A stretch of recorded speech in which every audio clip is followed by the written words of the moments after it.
Good evening, everyone, and welcome to our second live stream this month celebrating Organic September. If you're not familiar with the campaign, it is a campaign that's run by the Soil Association every year for a month, and it celebrates all things organic, from food to farming and of course beauty and well-being. So tonight we are focusing on the theme of this year's campaign, which is called Nature Has the Answer. We're going to go straight to the source, and we're going to be talking about beauty ingredients that are found in nature. So if you're joining us for the first time, welcome. I'm Karen and I founded Blomma Beauty, and we're an online store for organic beauty and well-being products, and we also provide you with a whole host of content so that you can make informed decisions about your beauty and well-being regimes.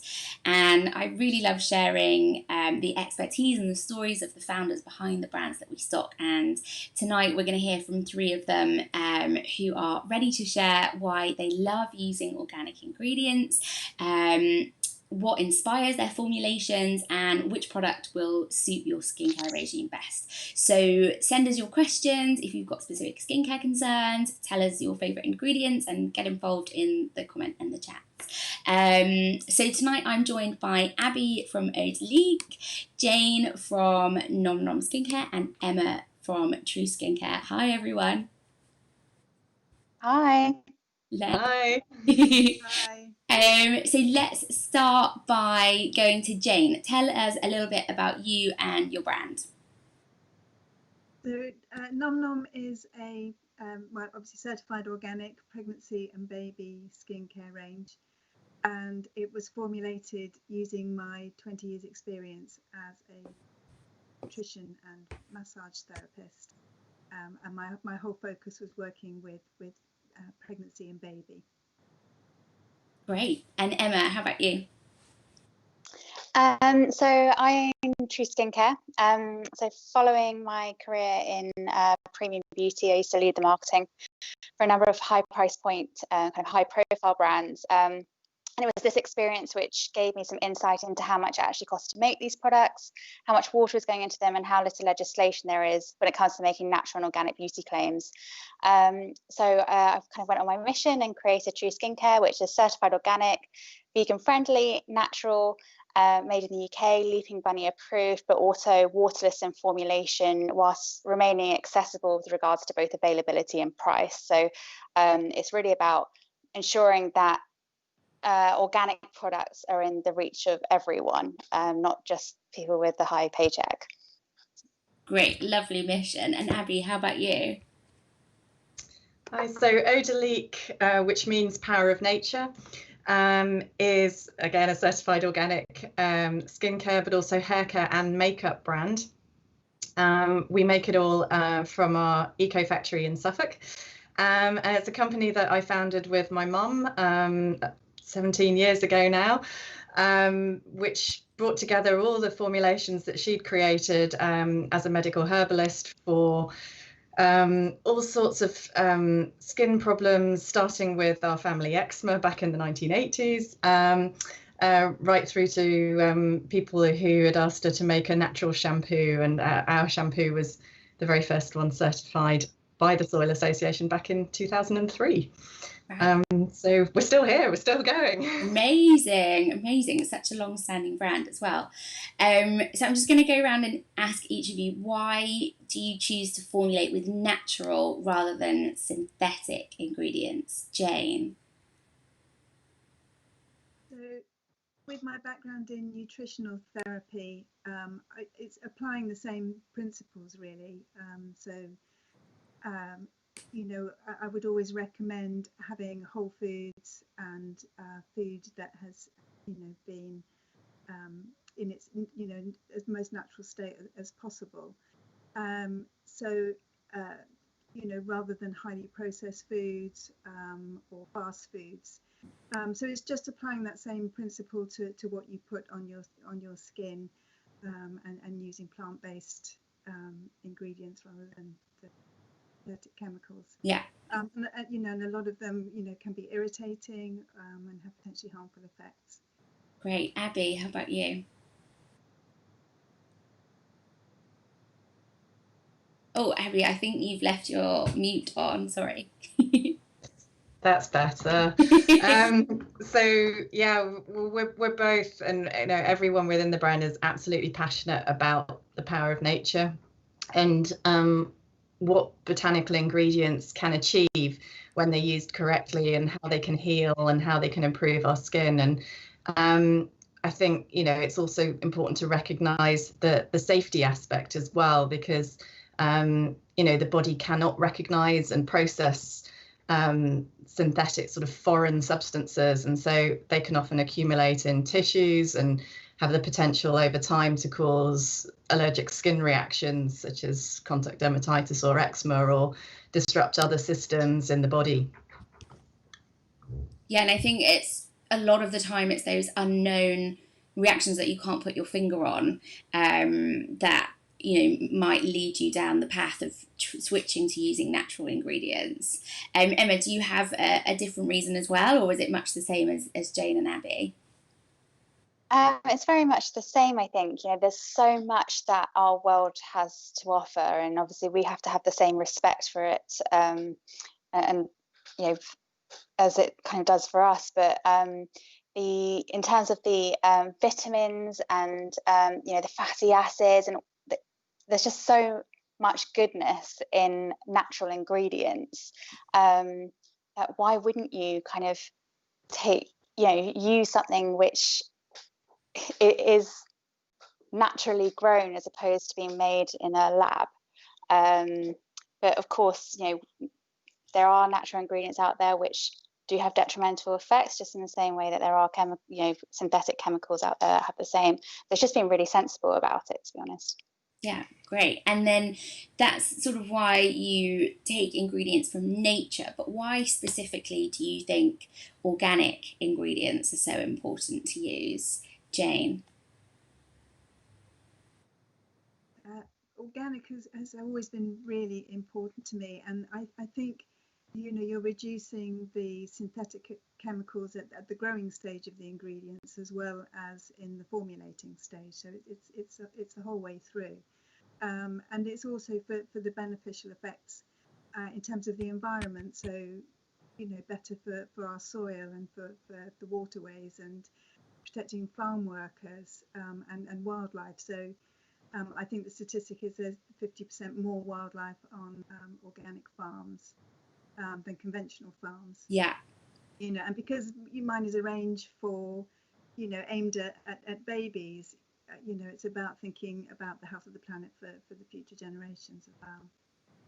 Yeah, perfect. Emma, anything to add on to that?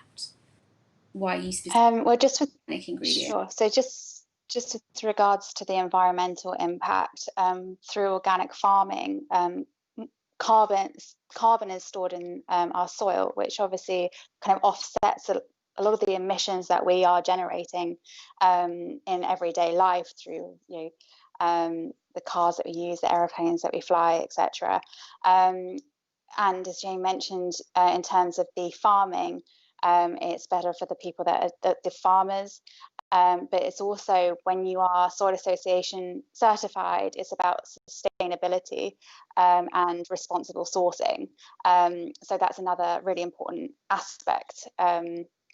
So it's all, and about transparency as well. You know exactly what you're getting, but unfortunately there is no legislation in the UK or globally as about the kind of what can classify as organic, which is why it's so important to be certified. Yeah, it just gives that extra bit of transparency. And I think you were on our live stream last week, which was all about sustainability and organic beauty. So yeah, check out the replay if you want to dive deeper into the sustainable aspects, because I think we mentioned last week that it was quite surprising not many people also realise that there's a sustainable element to being certified. So yeah, I think that's something that we should kind of tell the story of a little bit more. And then Abby, when it comes to you, and actually you can say that you're organic, but you all have organic certification with the Soil Association. Why was being certified organic so important to you for your brand? I think when we did it at the outset, it was because we just saw so much greenwashing And even back, in the early 2000s, there were, natural brands coming on the scene that were really natural in name only. And we just wanted to do something different and say, hey, don't take our word for it. What we're doing really is genuinely natural. And getting an independent certification to prove that to customers just seemed like a really logical step, but also the fair thing to do and the honest thing to do. And just so that we could really be very transparent about what we were doing. And it's a tough process, but it also the rigor really, I think, improves the quality of the products at the end of the day. And so I think, there's a lot of trust that you can place in a certified organic beauty or health product. Yeah, I mean, I guess for you, Jane, that must be really important. What Abby was saying about the customers will be looking for that external check to say, yes, this product is organic, it does what it says on the tin, because you formulate for mum and baby skincare, which I'm guessing is a time in people's lives when they really want to make sure what they're putting on their and their children's skin is only going to be doing good. So is that part of the reason why you got the certification, or is there another reason as well? No, absolutely. I really wanted to give that assurance to parents and expectant parents. And like you said, that there is, anything can be called organic and have very small quantity of organic ingredients. And I found in doing the research for the product that there was a lot of confusion, in sort of deciphering the labels and finding out understanding exactly what you're getting. And as Abby said, Soil Association certification is a very exacting process, but it does give you guarantees on authenticity and sustainability, and no genetically modified ingredients. So it's sort of ticking all those boxes and taking the hard work out for the consumer, because you've done that for them by displaying that logo. Yeah, great. Emma, I'm going to ask you a potentially controversial question, but your brand is all about making the price point of organic beauty accessible. Now, we touched upon last week the certification process. As Jane and Abby said, it's very involved, but it also does cost brands money. How did you marry those two things by putting that cost out there when you first started the business, with also making sure that the price point was accessible to your customers? I became certified organic before I even launched the brand or registered the business. It was something that was just like, there was no question about it. It was just going to happen, because I wanted people to be able to just see the logo and trust in it, particularly as what we're saying is that organic beauty is accessible, and there's so much greenwashing out there that more affordable brands are claiming to be organic when they have very little organic ingredients in their formulations, whereas our facial oils, for example, are 100% organic, but they retail at £13.50, and it's I source all the ingredients myself, and which is laborious, but it means that we know exactly where it comes from, but also that we can keep the costs down. But in terms of how the Soil Association works is that it's done on turnover. So your fee will go up if your turnover goes up. So it's all very proportionate, and kind of very fair, although it is obviously expensive in the grand scheme of things, but not when it comes to compromising on the brand or what we're offering our consumers. Yeah, perfect. Thank you. Hope I didn't put you on the spot too much. No, not at all. So let's talk about the inspiration for your products, because tonight is all about hearing how nature has the answer, and we've sort of all discussed why we believe natural ingredients and organic ingredients are the best. But when it comes to the actual formulations, why do you think, Abby, that natural beauty remedies are still used today? I mean, you've got, for example, Cleopatra taking her milk baths, and, you know, Mediterraneans using olive oil on their skin, and, you know, these sort of things have been passed down, and we still do certain rituals today that have been standing the test of time. So why do you think that is, even with the rise of kind of synthetic lab-made beauty products?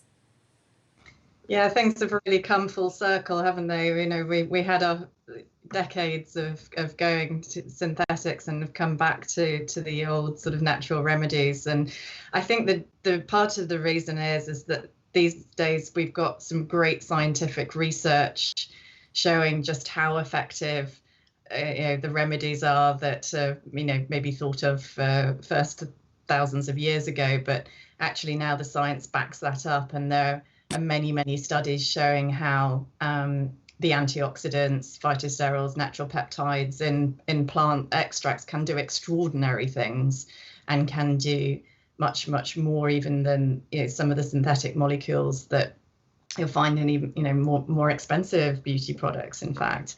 And certainly, you know, I mean, our brand has a very therapeutic focus. You know, we are about, you know, helping people with sensitive skin and skin problems specifically. And, you know, there's plenty of research showing that the herbs that we use, like chamomile and calendula, and, you know, really do have genuine healing powers, and, you know, offer multitude of benefits to the skin, from being anti-inflammatories to, you know, sort of promoting skin healing and so on. So, you know, there's a science behind it basically now, and you know, it's robust.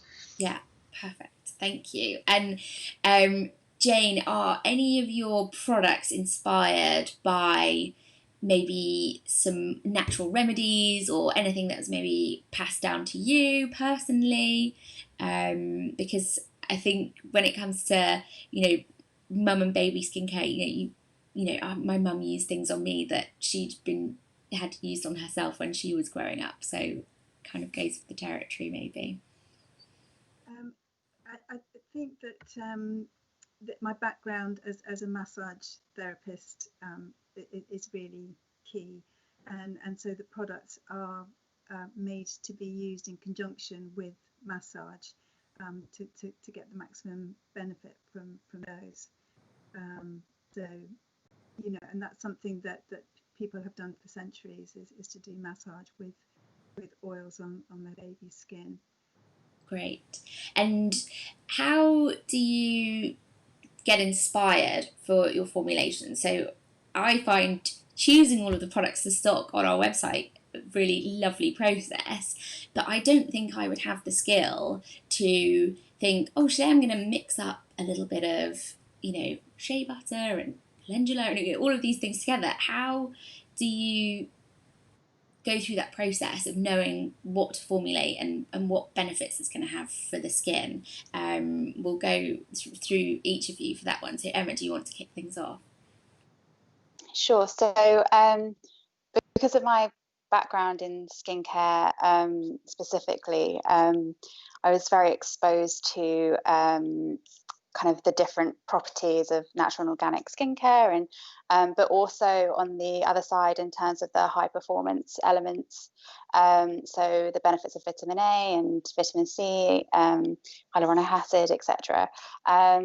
So when I first started, I just started with 3 facial oils, and I wanted them to target different skin types. So like dry skin, for example, dry skin typically lacks in oleic acid, which is naturally produced by your body, but those with drier skin lack in it. So avocado oil is really rich in oleic acid. On the flip side, those with oily combination skin, they typically lack in linoleic acid, which isn't naturally produced by your body. So it either needs to be applied topically or consumed through linoleic acid rich foods. So safflower has one of the highest percentages of linoleic acid commercially available, which is why we've included it in our balancing products. So it's really about, when we've developed them, about how we're going to tackle those skin concerns. And, for example, vitamin C, we've got a vitamin C serum coming out, and it's got 10% stabilized vitamin C in it. And it's all vegan friendly, Cosmos approved, etc. But that's just because of the power of the vitamin that vitamin C has. And again, it's natural, and it has clinical proven results behind it. So we're really about the efficacy combined with the natural and organic element. Great. And Abby, how about you? Where does the inspiration come from for some of your products? I mean, I know you don't personally formulate, do you? But I'm sure you're involved in that process. Yeah, very much so. And I think I've just learned over many years by, sort of osmosis. But no, I mean, I guess, first and foremost, the inspiration comes from our customers. I think pretty much, well, from after launch, certainly every product has been due to a customer request, to often solve a particular problem, or because, someone wanted something purer than what existed on the market for that particular application. So say, the shampoo is a great example. There was really very little in the way of natural shampoos, but that was developed to actually help a friend of my mum's with scalp psoriasis originally. And so, in formulating that, she was using her training in herbal medicine to look at, okay, so what are the anti-inflammatory ingredients that we can look for, but above and beyond that, what actually are the concentrations of those ingredients that are going to work. And that's where I think the skill is in the formulator of knowing kind of what actual levels to put in of a particular product to get the therapeutic benefit and also the balance right for certain skin or scalp problems. And you really need a kind of an encyclopedic knowledge of what's out there in the way of ingredients, because there's such diversity. You can have sort of one chamomile extract's not the same as the other, and we use a very concentrated one made by some process called carbon dioxide extraction, which sort of soups up and really concentrates the effect of the herb. But that has a completely different result from, say, a chamomile water. So it's all about knowing what is going to deliver results, and it's quite a skill. Yeah, and I think and maybe there's a lot of things, on Pinterest, like make it yourself skincare, mix up your own kind of facial oil. And I think people think, because like Jane was saying earlier, it's like a food ingredient, you can just whip up a product, but I guess it's not that simple. Like, I guess your formulators have real skill and experience behind them to enable them to know what's the right concentration for it to be effective on your skin, but also what's going to be safe for your skin as well. Yeah, I guess, Abby, do you want to tell us a little bit more about like the kind of credentials of your formulators, perhaps? Like, do they have specific training, or do they come with a certain background? Yeah, I think these days also formulators, it's still, my mom's still involved in the formulations, and other people that we work with are a mixture of sort of cosmetic chemists, but also they need knowledge in green chemistry, because it's along the green chemistry principles that the Soil Association and Cosmos certification works. You can't just use, with more technical products like shampoos, conditioners, and lotion type products, and makeup, you can't just use any old sort of binders or emulsifiers and things. It's got to be made according to green chemistry principles, and so you really need a background in that. But even sort of even if you're working with fragrances and things, you need to work with people who understand how they work together and how essential oils work, and not put too much essential oils in, because they're incredibly potent and powerful. But you've got to know what you're doing. Yeah. Perfect. And Jane, in terms of inspiration for your formulations, is it a little bit similar to Irene that the customers lead the formulations, but I guess you've seen as a therapist, you know, what babies and mums to be need for their skin? Is that kind of how you get inspired? Yeah, so the inspiration starts not with specific ingredients, but with you know, pregnancy and massage.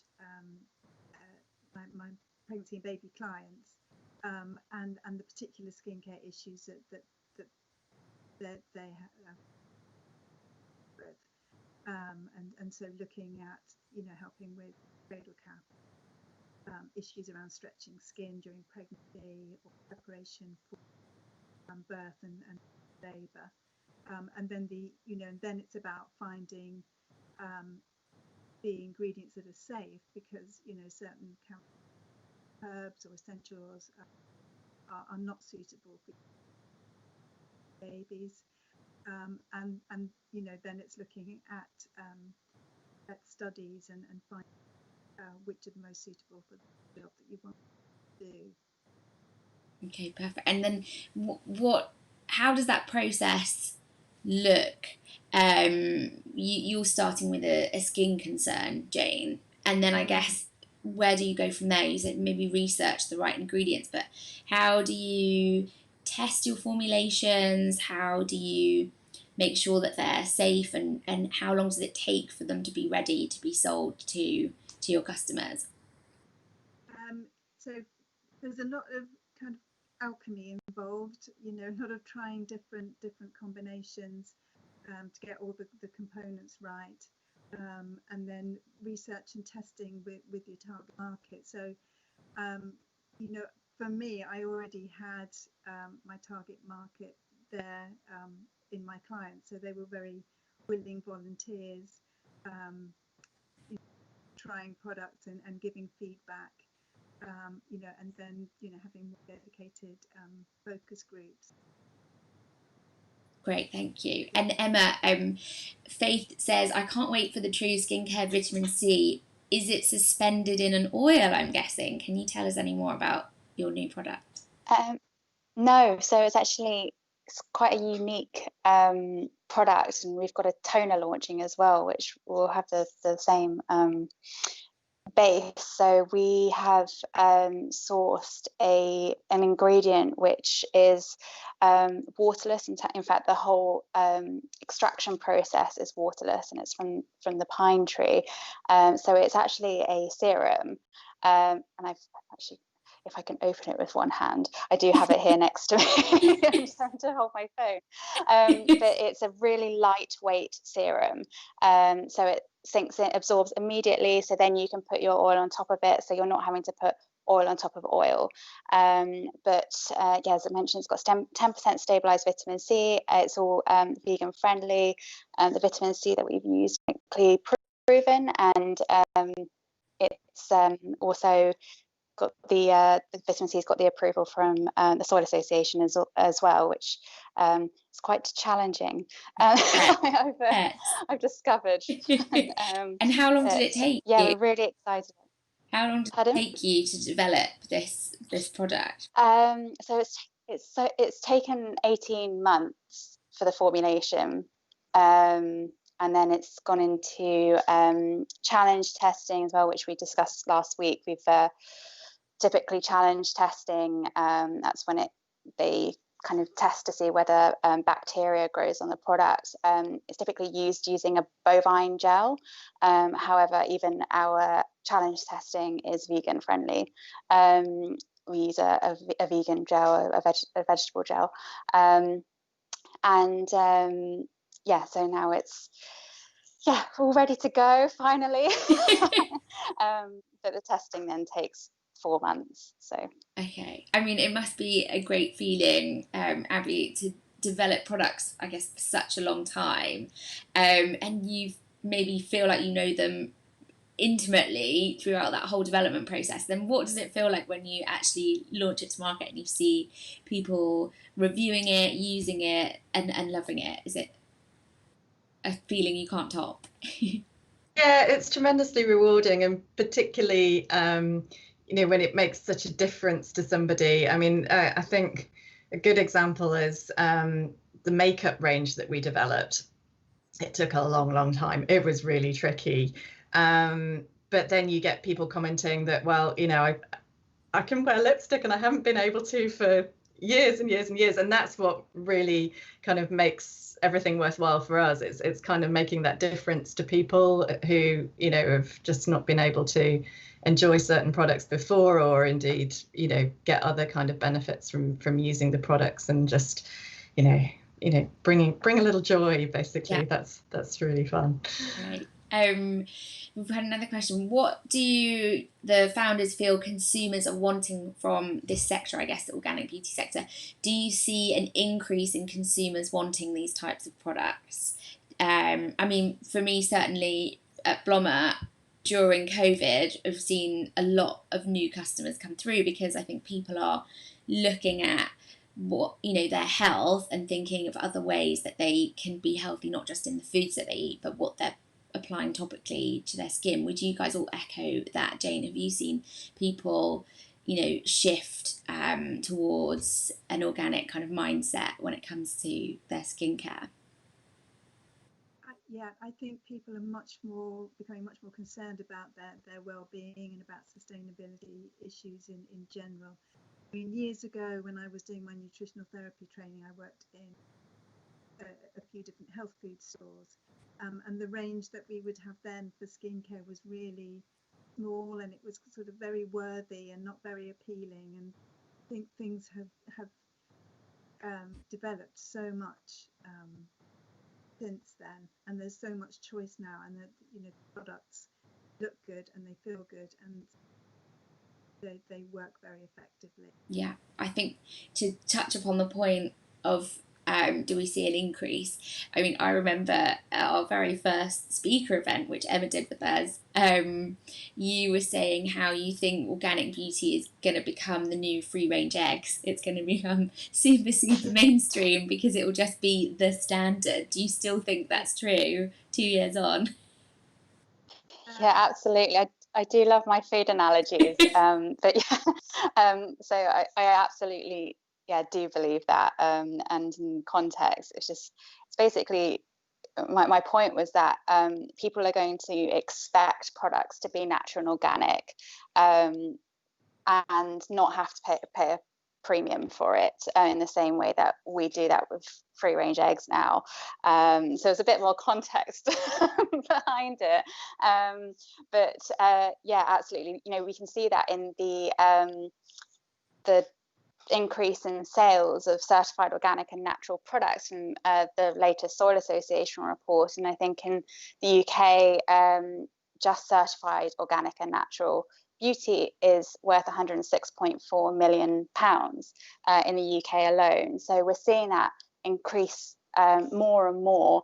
I think it's like 79% of consumers are now more inclined to buy a product if it says it's organic. And as you pointed out, it is.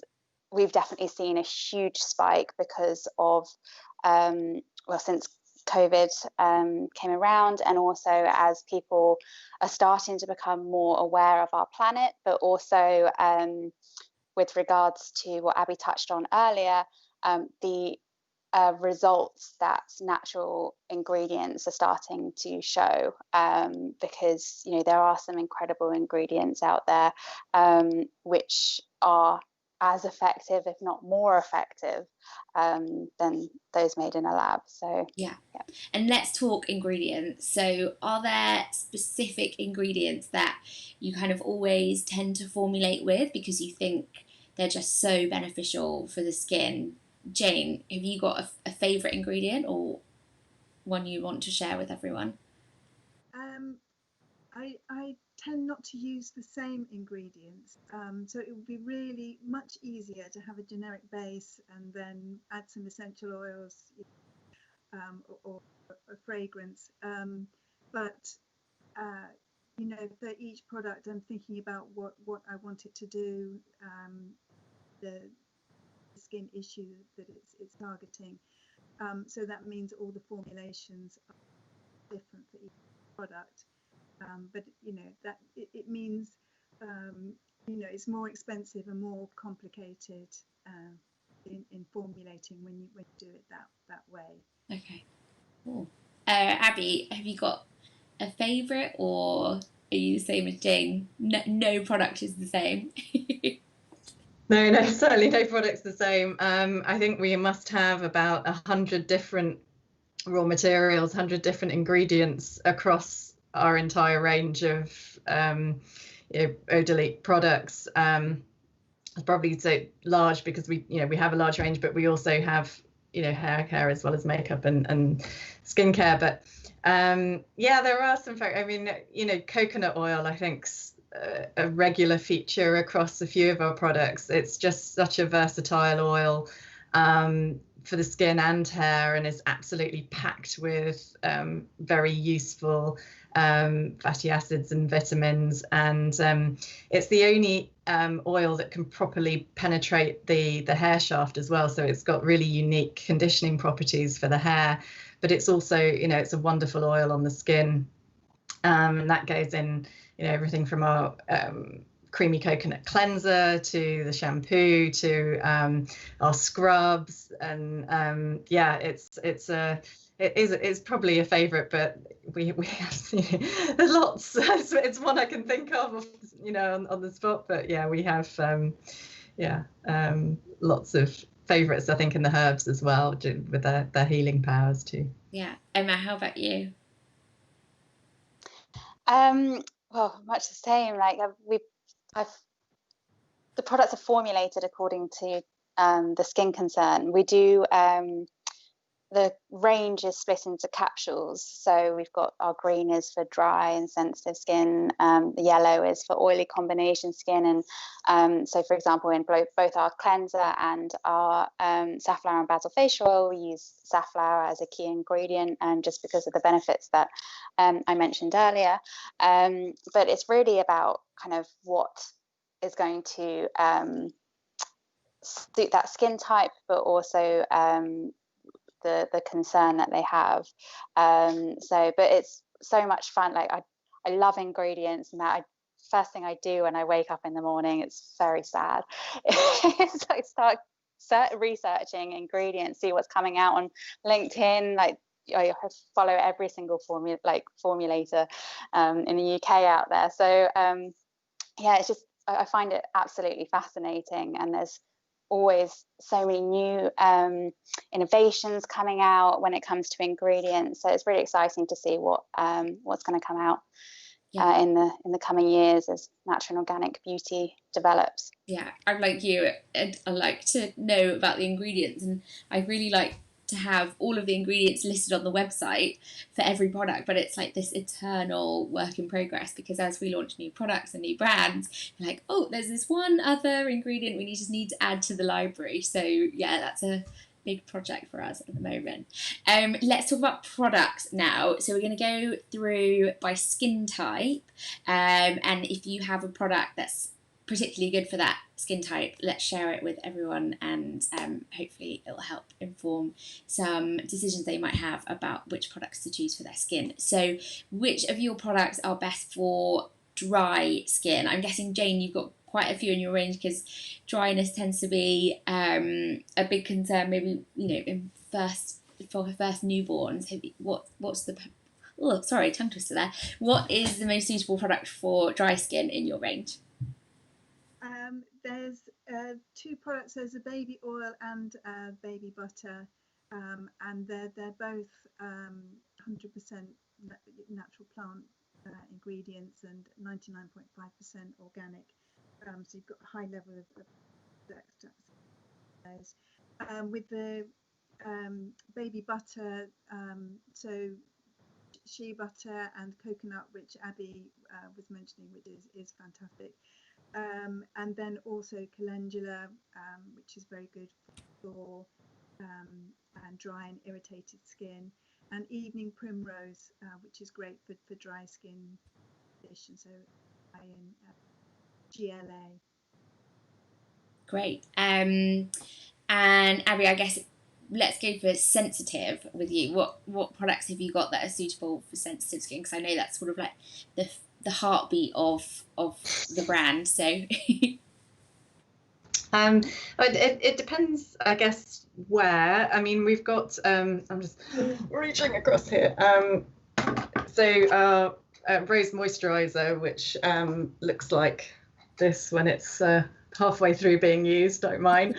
That's a lovely day cream for very sensitive rosacea prone skin, and is very soothing, very calming.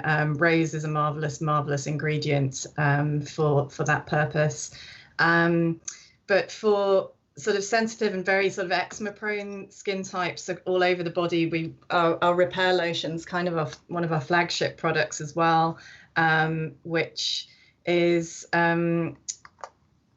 scent-free, quite rich lotion that's got shea, olive, to replace sort of the lost lipids in the skin, but also a fantastic extract of chamomile herb, which has been shown to be as effective at reducing inflammation as mild cortisone, but without the negative side effects. So it's it's one of our most loved hero products. Oh, good. Yeah. Faith again is saying Odeleque's repair lotion is fab in my opinion, and the rose tonic. So you've got some fans out there. Emma, how about you? We've talked maybe about combination and oily skin. So you've got the products there. You've mentioned your cleansing oil, that's for oily combination. Have you got plans on the horizon for another cleanser for a different skin type? Yeah, we do. So looking at a cleansing balm for dry and more mature skins. This is a cleansing oil. I'm glad you picked that one because I literally have it right here. For the others, I'm gonna have to fumble around next to my next to my chair. But so we have kind of thoughts on a cleansing balm. But with the new ingredient that we're going to be using, and once we've put it past all the testing and certifications and everything like that, it will allow us to create creams as well. So we might look at doing a cream.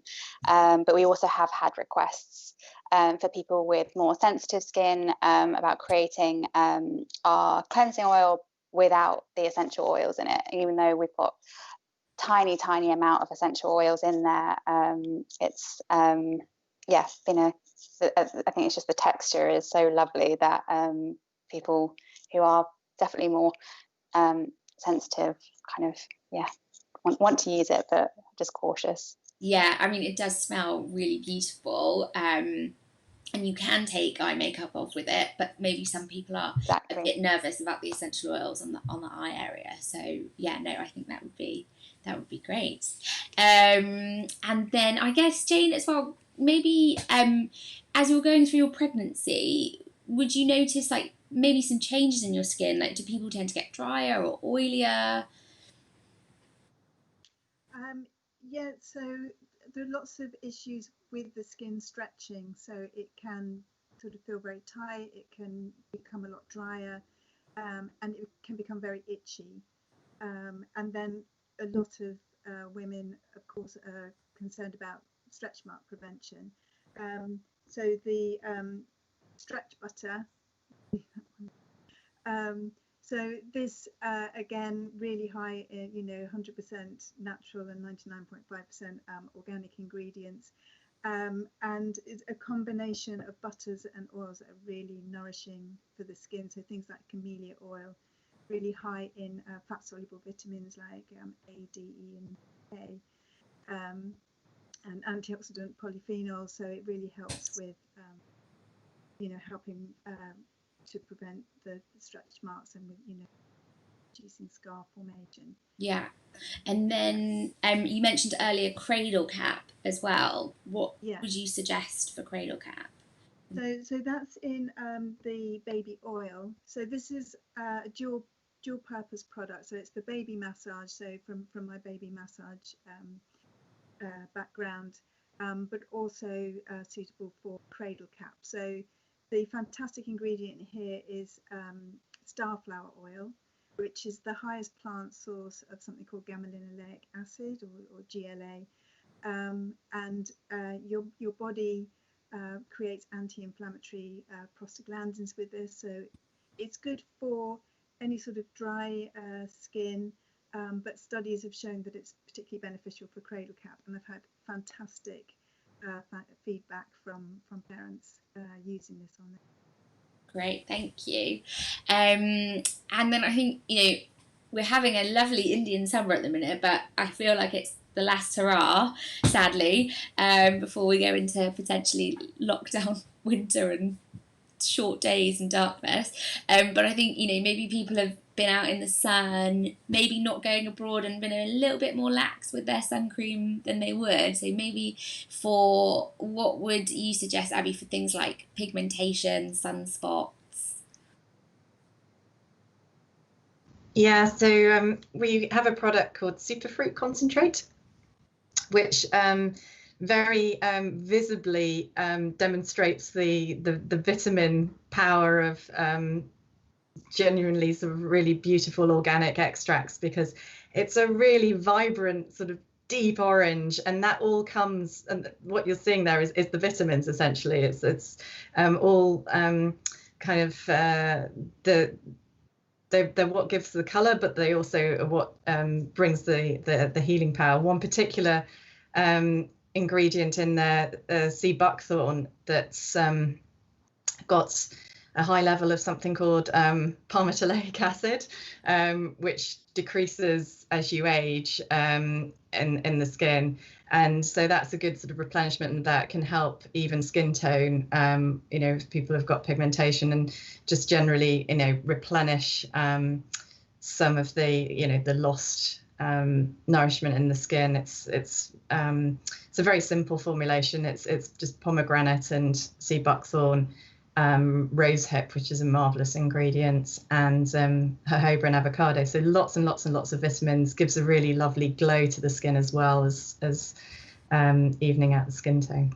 Super luxurious, that product. And then Emma, have you got anything you would suggest for maybe acne prone skin? There are loads of great ingredients that have antiseptic and anti-inflammatory properties. So we use basil, for example, and rosemary. Rosemary is really rich in antioxidants as well.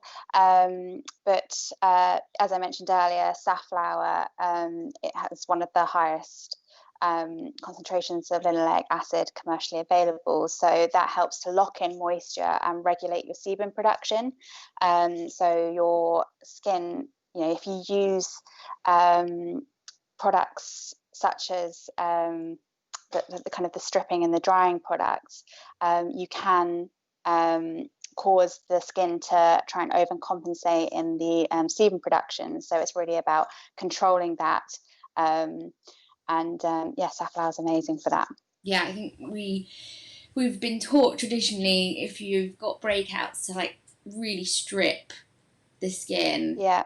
Using it's the worst thing you can tonic. do. Yeah. Yeah, you need to just nourish it, get it to equilibrium, I guess, with lovely light oils and things that are not going to block the pores, but just help that sebum production. So yeah, that's fab. Thank you all so much. So I think we will leave it there for this week. We've had a lovely deep dive into all of your ingredients and the products. So thank you everyone for watching. And next week is going to be our last week of live streams for Organic September, and that one is all about holistic well-being. So we'll be doing some rituals on that one as well. So some product demonstrations, which would be great. If you'd like to learn more about any of the brands who have featured in tonight's chat, then there's links in the comments, and if you want to make some switches to some products that you've seen tonight, then do get in touch, and you can also book a virtual consultation with me, and we can talk you through the products that will be suitable for your skin concerns. Thanks very much. Thanks everyone. Thank you. Thank you.